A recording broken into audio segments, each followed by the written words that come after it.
Hello दोस्तों, स्वागत है आप सभी का फिर से एक बार आपके अपने यूट्यूब चैनल में जिसका नाम स्टडी माफिया है। दोस्तों, इससे पिछली वाली वीडियो में मैंने बात की थी कि राजनीति का अर्थ क्या है, राजनीति की प्रकृति क्या है और राजनीति का महत्व क्या है, प्रासंगिकता क्या है। इस बारे में मैं लास्ट वाली वीडियो में बात कर चुका हूँ। उम्मीद करता हूँ कि आपकी इस वीडियो से काफ़ी हेल्प हुई होगी। अगर आपने उस वीडियो को नहीं देखा है तो मैंने उस वीडियो का नीचे डिस्क्रिप्शन में पूरी प्लेलिस्ट का लिंक दे दिया है, जो कि बीए प्रोग्राम फर्स्ट ईयर के स्टूडेंट्स के लिए, जामिया मिल्लिया इस्लामिया के लिए और दिल्ली यूनिवर्सिटी स्टूडेंट्स के लिए जो कि फर्स्ट सेमेस्टर में है।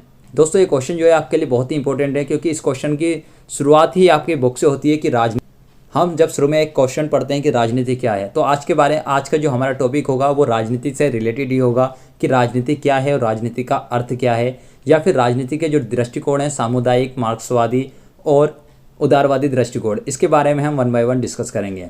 तो आज का हमारा जो प्रॉपर आंसर क्वेश्चन रहने वाला वो यही रहेगा कि राजनीति क्या है, राजनीति के संबंधित दृष्टिकोण कौन कौन से हैं। तो आइए हम अपने आंसर की शुरुआत करते हैं। तो सबसे पहले हम हेडिंग जो बनाएंगे वो बनाएंगे राजनीति की, और उसके अंदर हम लिखेंगे कि राजनीति एक महत्वपूर्ण और व्यापक अवधारणा है। प्राचीन समय से लेकर राजनीति शब्द का वास्तविक स्वरूप क्या है, यह एक विवादग्रस्त क्वेश्चन रहा है। उस समय से लेकर अब तक राजनीति विज्ञान विभिन्न विद्वानों ने इसे परिभाषित करने का प्रयास किया है। विभिन्न राजनीति विद्वानों ने राजनीति को अलग अलग दृष्टिकोण से परिभाषित किया है, जो कि राजनीति शब्द का प्रयोग एक विशेष प्रकार की सामाजिक प्रक्रिया के व्यवस्थित अध्ययन का बोध करने के लिए होता है।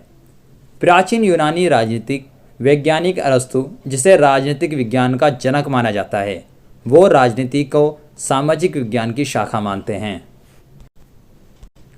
प्राचीन यूनानी राजनीतिक संगठन का सबसे अधिक प्रचलित रूप नगर राज्य ही था। इसलिए प्लेटो ने अपनी महत्वपूर्ण रचना द रिपब्लिक और अरस्तु ने अपनी रचना द पॉलिटिक्स में मुख्य रूप से नगर राज्यों की राजनीतिक समस्याओं का वर्णन किया है। आधुनिक राजनीति विज्ञान राष्ट्रीय राज्यों का विज्ञान है और यह धीरे धीरे विश्व व्यवस्था की ओर बढ़ता जा रहा है। आज राजनीति विज्ञान राज्य के भूत, वर्तमान और भविष्य के साथ साथ मानवीय गतिविधियों से भी संबंधित हो गया है। दोस्तों, एक और इससे रिगार्डिंग क्वेश्चन है कि राजनीति क्या है और इस संबंध में प्राचीन यूनानी परंपरागत आधुनिक दृष्टिकोण क्या है, उसके बारे में मैं वीडियो बना चुका हूँ। तो दोस्तों, उस वीडियो का लिंक मैंने नीचे डिस्क्रिप्शन में दे दिया है, आप वहाँ जाकर उस वीडियो को देख सकते हैं और इसे भी आप समझ सकते हैं। तो मैं बात कर रहा था राजनीति टॉपिक के बारे में। राजनीति को मैंने आपको अच्छी तरीके से समझा दिया कि राजनीति क्या है। अब बात करते हैं कि राजनीति का अर्थ क्या है। इसकी हम हेडिंग बनाएंगे और उसमें लिखेंगे हम कि राजनीति एक ऐसी गतिविधि है जो राज्य के माध्यम से व्यक्ति के जीवन और उसके व्यवहार नियंत्रित और नियमित करती है। गिलक्राइस्ट के अनुसार राजनीति का संबंध राज्य और सरकार दोनों से है। डेविड ईस्टन के अनुसार राजनीति का संबंध मूल्यों के आवंटन से हैं, और लिप्सन के अनुसार राजनीति से अभिप्राय सक्रिय गतिरोध से है। यह गतिरोध निरंतर चलता रहता है। और जॉर्ज कैटलिन और हेराल्ड लॉसवेल के अनुसार राजनीति शक्ति एवं प्रभुत्व से संबंधित है।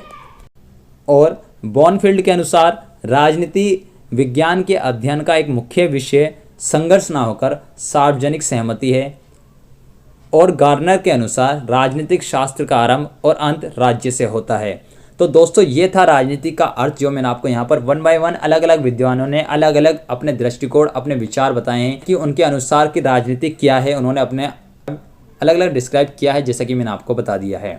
अब हम अगली मेन हेडिंग बनाते हैं कि राजनीति के दृष्टिकोण, जिसमें हम लिखेंगे राजनीति के अध्ययन के मुख्य रूप से 3 दृष्टिकोण हैं। जैसा पहला दृष्टिकोण है कि राजनीति का उदारवादी दृष्टिकोण, और दूसरा दृष्टिकोण है राजनीति का मार्क्सवादी दृष्टिकोण, और तीसरा है राजनीति का समुदायवादी दृष्टिकोण, यानी कि सामान्य हित की अवधारणा या सार्वजनिक हित की अवधारणा।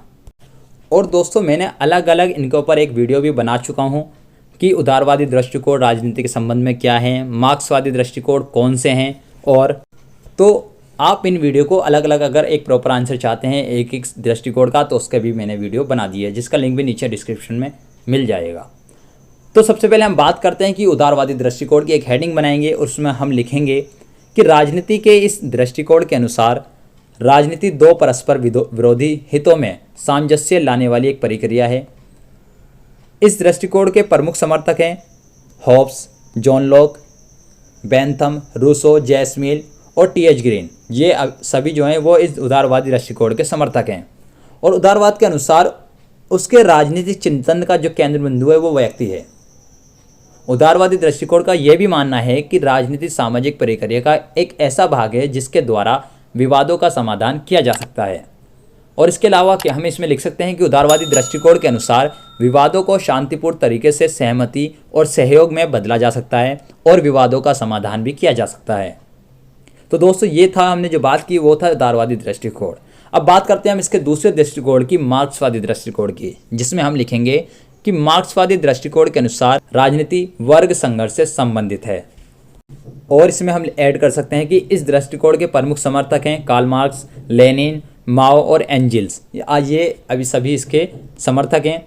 दूसरा इसमें हम लिखेंगे कि राजनीति का मार्क्सवादी दृष्टिकोण उदारवादी दृष्टिकोण को इस मान्यता को स्वीकार करता है कि राजनीति दो परस्पर विरोधी हितों में सामंजस्य लाने वाली और विवादों का समाधान करने वाली एक प्रक्रिया है। परंतु उदारवादी दृष्टिकोण के विपरीत मार्क्सवादी विवादों को शांतिपूर्ण तरीके से सुलझाने के बजाय क्रांतिकारी तरीके से विवादों को समाप्त करना चाहते हैं ताकि संघर्षों की नौबत ही ना आए। तो ये जो था मार्क्सवादी दृष्टिकोण का पॉइंट ऑफ व्यू था। और इसमें हम ऐड कर सकते हैं कि मार्क्सवादी दृष्टिकोण के अनुसार समाज हमेशा दो वर्गों में बटा रहा है, जैसे पहला धनवान वर्ग और दूसरा निर्धन वर्ग। और इसमें अगला हम पॉइंट बनाकर इसी में लिख सकते हैं कि मार्क्सवाद के दृष्टिकोण का यह मानना है कि जब तक समाज दो वर्ग में बटा हुआ है तब तक मजदूर वर्ग को गुलामी की बेड़ियों से आज़ादी मिल नहीं सकती। और इसी में अगला पॉइंट हम लिख सकते हैं कि कार्ल मार्क्स मजदूरों से यह आह्वान करते हैं कि मजदूरों एकजुट हो जाओ और पूंजीपति वर्ग के खिलाफ क्रांति कर दो।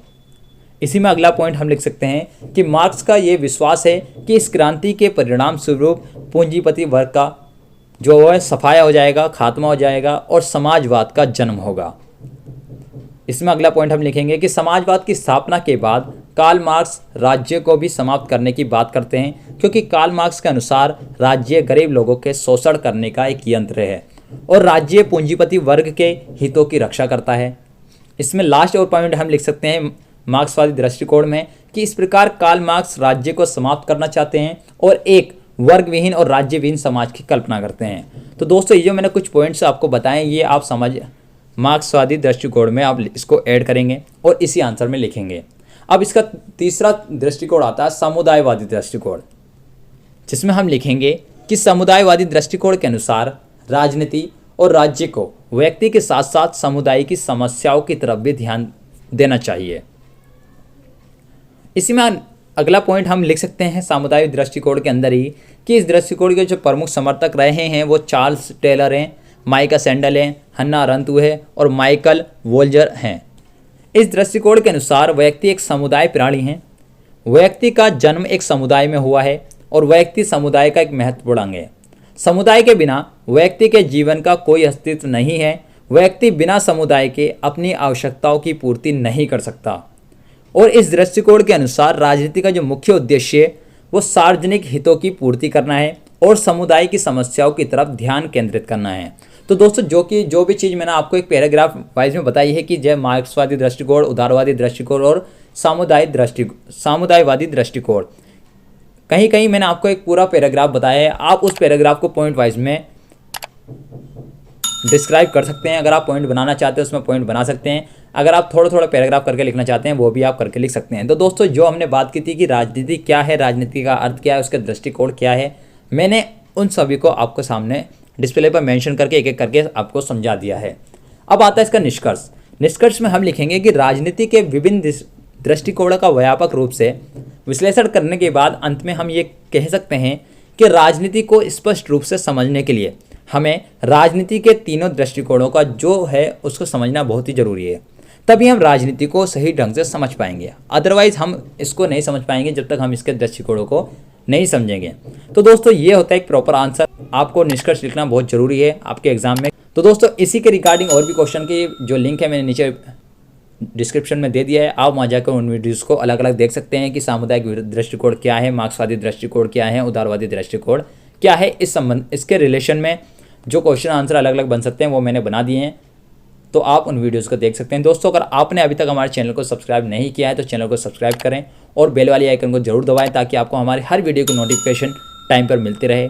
तो मिलते हैं जल्द ही नेक्स्ट क्वेश्चन आंसर के साथ। Bye bye, take care, see you tomorrow, अस्सलाम वालेकुम, सब बखैर।